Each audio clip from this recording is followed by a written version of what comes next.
So hello বন্ধুরা, good afternoon. তো দেখতে পাচ্ছ আমি আর মা এখন যাচ্ছি দুয়ারে সরকারে। তো আজকে আমাদের এখানে দুয়ারে সরকার বসেছে, তাই জন্য তো দুয়ারে সরকার ক্যাম্পটি বসেছে আমাদের হাই স্কুলে। তো আমাদের এখানে কুলহরি হাই স্কুল, যে স্কুলে আমি আগে পড়াশোনা করতাম, সেই স্কুলে দুয়ারে সরকারটি বসছে।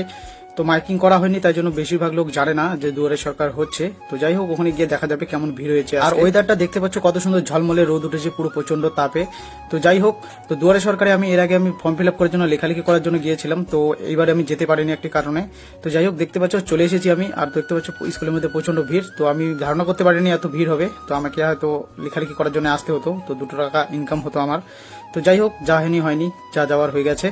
সো আমি এখন ফর্ম ফিল আপ করবো। তো এখানে দেখতে পাচ্ছ সব ধীরে ধীরে এখানে বসছে অফিসারেরা। তো এখানে মনে করো যে অনেক রকম ফর্ম পাওয়া যায় সেখানে। তো আমি ফর্ম ফিল আপ করবো যে শ্রমিকের যে বাইরে থাকে তাদের জন্য। তো আমার ভাই বাইরে আছে কয়েক মাস ধরে, তো তার জন্য ফর্ম ফিল আপ করবো।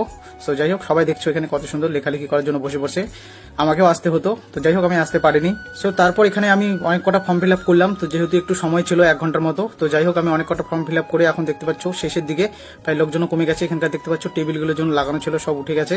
সো প্রায় এখন 3:30 বাজে। তো যাই হোক, রৌদ্র একদম প্রচন্ড ঝলমল করছে। দেখতে পাচ্ছ আমাদের স্কুলের ভিউটা দেখে নাও, প্রচন্ড জঙ্গল হয়ে গেছে। তো আমরা যখন ছিলাম এখানে, গাছগুলো যে দেখতে পাচ্ছ, এই গাছগুলো সব আমরাই লাগাইছিলাম।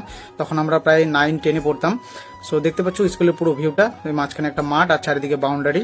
সো প্রচন্ড জঙ্গল হয়ে গেছে। তো মেনটেনেন্স অত হচ্ছে না এখন, জানি না কি কারণে। আমরা তখন ছিলাম, তো তখন আমরা খুব মেনটেন করে রাখতাম এইসব জিনিস।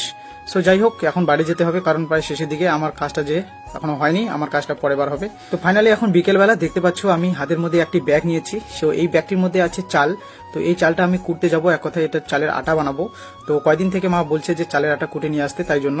তো দেখতে পাচ্ছ এই চালগুলো নিয়ে যে কুটতে হবে, আটা বানাতে হবে, কারণ সেই আটা দিয়ে আমাদের পিঠে পুলি হবে। এবং এখন তালের সময়, তালের সিজন, তো তাল বড়া খাবো, তাই জন্য এই আটাটা খুব জরুরি।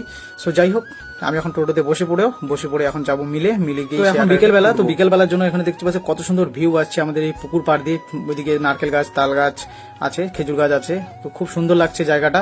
সো আমি পৌঁছে গেছি সেই আমাদের ঝুলন মোড়ে। সেই ঝুলন মোড়ে আমাদের সেই মিলটা আছে, সেই মিলের মধ্যে আমি করবো। তো যাই হোক, এখানে আমি টোটোটা রেখে দিলাম, কারণ টোটো আগাবে না, সামনে প্রচন্ড কাদা আছে, তাই জন্য।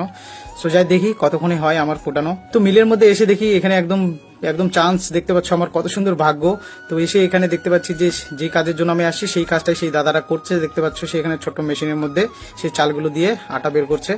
তো আমি ভাবতে পারিনি যে সঙ্গে সঙ্গে চান্স পেয়ে যাবো। তো যাই হোক, আমার ভাগ্যটা খুব ভালো হয়েছে। তো আমি সঙ্গে এখন এই একটা দাদা করতেছে, সেই দাদাটার হওয়ার পর সেটা আমি আমার চালগুলো দেবো, আমার চালগুলো তখন উঠবে। তো কত সুন্দর মেশিন, ছোট্ট একটা মেশিন। তো এর আগে মেশিনগুলো আলাদা আলাদা ছিল, তো এটা এখন দেখছি নতুন মেশিন আনছে। তো যাই হোক, এই সামনে এটা দিয়ে চালগুলো দিবে। চালগুলো দেওয়ার পর নিচে যে আছে, নিচের মধ্যে ব্যাগটা লাগাই দিবে, সেই ব্যাগের মধ্যে সব আটাগুলো বেরিয়ে আসবে। তো যাই হোক।